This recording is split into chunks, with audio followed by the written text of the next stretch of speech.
Bonjour. Sénégal, bonjour. Macky Sall en territoire miné. Voilà le titre qui barre la une du journal Enquête. Enquête quotidienne entend par là l'inauguration de nouveaux pavillons à l'UQAD ce jour. En tout cas, Macky Sall va inaugurer 6 nouveaux pavillons d'une capacité de 4000 lits. Explique Enquête qui souligne que les étudiants sont partagés sur l'accueil à réserver à Gourou Aya Marem Faye. Quoi qu'il en soit, l'ordre public ne devant faire aucune négociation ni conciliation pour reprendre le sous-préfet Djibi Diallo alias Jack Bauer. Enquête souligne que les forces de l'ordre ont déjà investi l'UQAD pour parer à toute éventualité. Ça veut dire quoi? Eh bien, ça veut dire, d'après République Quotidienne, que les autorités sont sur le qui-vive avec la visite de Macky Sall à l'UQAD aujourd'hui. Aujourd'hui, retenons d'après l'Observateur l'Obs qu'il est en réalité des réalités question du pari risqué et même trop risqué de Macky Sall. Pourquoi ça sera le 9 février? D'après l'Observateur l'Obs, eh bien, le journal du groupe Futur Média d'expliquer que Sawai, comprenez le Aladji de Adja Marem, est guetté par le syndrome du 31 juillet 2015.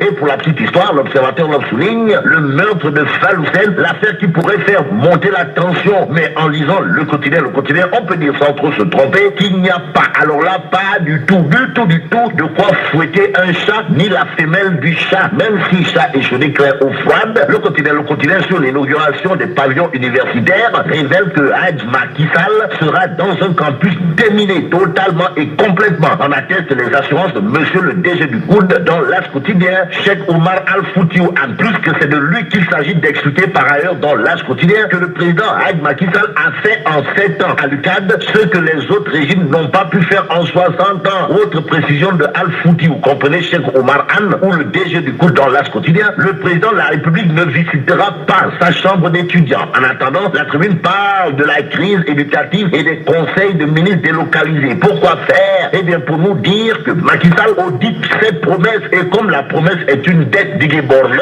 Sud Quotidien vibre au rythme du célèbre concept de la COSIDEP de Chermbo, à savoir Ubitei Djangetei. En tout cas, Sud Quotidien sur la rentrée des classes et le déroulement normal de l'année scolaire 2018-2019 nous informe que Macky Sall presse les acteurs du système scolaire avec le Soleil Quotidien qui sur la rentrée des classes titre Macky Sall appelle à consolider l'excellence. À lire dans le Soleil les propos de Serine Baïtia, ministre de l'Éducation nationale, à savoir notre ambition est de démarrer les cours dans la moitié des établissements aujourd'hui. Aujourd'hui, Vox Populi annonce que Maître Madické Niang quitte VAD. Monsieur le président du groupe parlementaire de l'opposition a officialisé sa candidature à la présidentielle 2019. Renseigne Vox Populi. Les échos de titré candidature alternative au PDF. Madické Niang plongé par la tête ou par les pieds. La tribune souligne les propos de Maître Madické Niang, à savoir j'ai décidé de me présenter à l'élection présidentielle. Au sujet de la présidentielle, il y a dans l'astre de Anne, El Pistolero, comprenez Moustapha Cissé Lo, qui dit billahi, wallahi, watallahi. Il faut l'unité pour faire gagner notre candidat, en l'occurrence Macky Sall. Gourou Aya Marem, qui est interpellé dans l'évidence. Le journal souligne les déclarations des apéristes de Fatick qui ont juré la main sur le cœur avant de dire la seule et unique personne qui puisse éliminer totalement, voire complètement l'opposition dans le Sine,